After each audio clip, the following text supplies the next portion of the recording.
Welcome back to part 4 of e-swapping my 1982 Toyota pickup truck.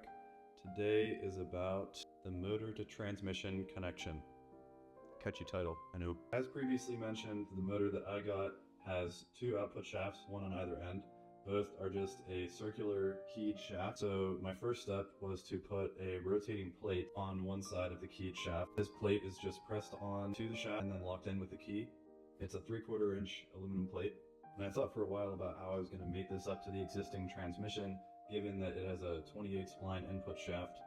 And I thought I was going to have to use a Lovejoy coupler, which is what a lot of people end up using. But then I had the idea to use the clutch that came off of the 22R and fasten that to the rotating plate so it could slide onto the input shaft of the transmission. So I took the clutch off of the 22R, and it had 4 rivets in a square format equally spaced from each other. So I drilled out the rivets and then drilled and tapped holes with my Harbor Freight tap and die set. Put some Loctite on some stainless bolts and just drove them in.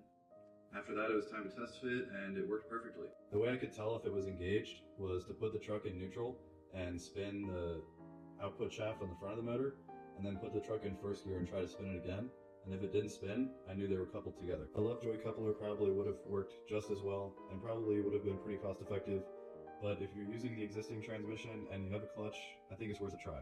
Next video, I'll be talking about the custom motor mounts.